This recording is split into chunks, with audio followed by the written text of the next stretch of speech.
Orono High, my old alma mater, and one of the moderators said, we're going to go around the room and have everybody stand up and speak a little bit.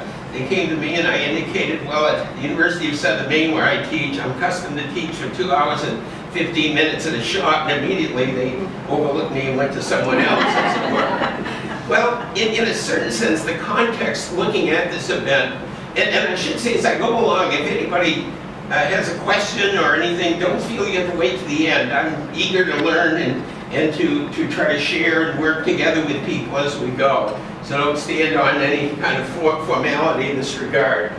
But in regard to the nature of the Ellsworth outrage, I find a meaningful point at which to start as of all things in the year 1820. 1820 for American historians is sometimes regarded in one sense as the beginning of what is called the post-Protestant era. In other words, in much of the colonial and early national period, American society was overwhelmingly Protestant for reasons of the nature of the colonial movements of peoples from Europe to America and the like.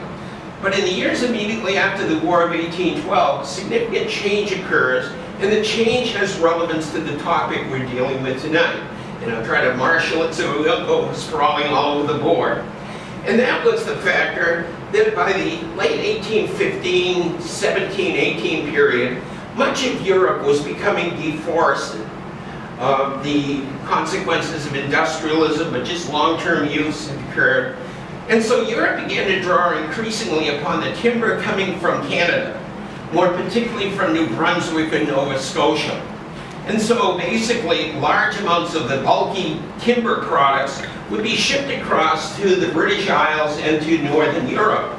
But the return voyage would frequently be rather empty because of the rather limited population of Canada, particularly our maritime provinces. And so in 1818, a number of British shipping companies came together to try to figure out how could we provide for some sort of a more economic return on the eastern voyage going from the maritime provinces to Europe. And the feeling seemed to be possibly immigration might be a way of attracting migrants to go to Canada.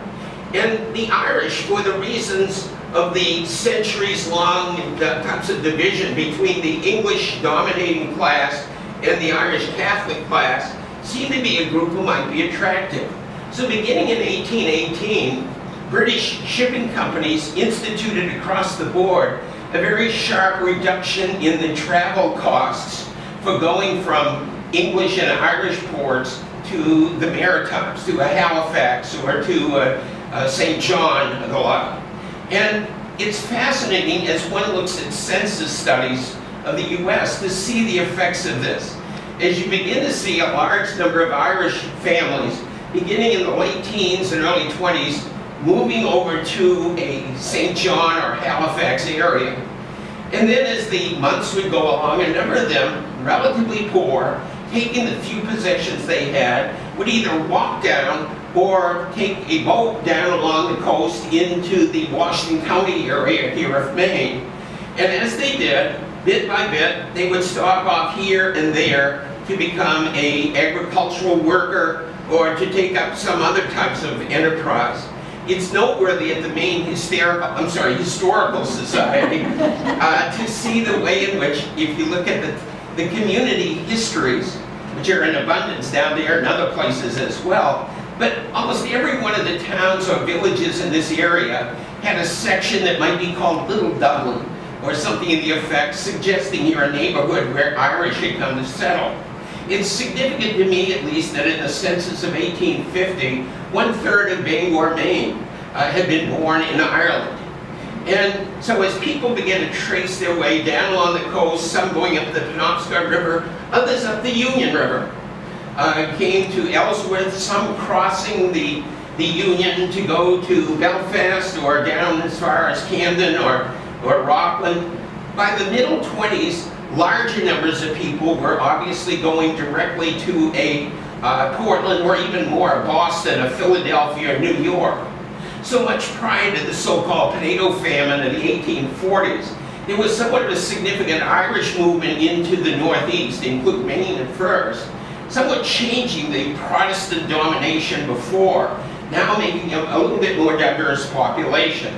And without belaboring the factor that around 1831 and 2, a condition of famine, drought, and insect pestilence began to strike the Rhine River Valley in Germany, and then almost like a marching band to proceed westward steadily over the next decade or so, and from about 1844 to 50, affecting the British Isles, and particularly the breadbasket for the British Isles, Ireland.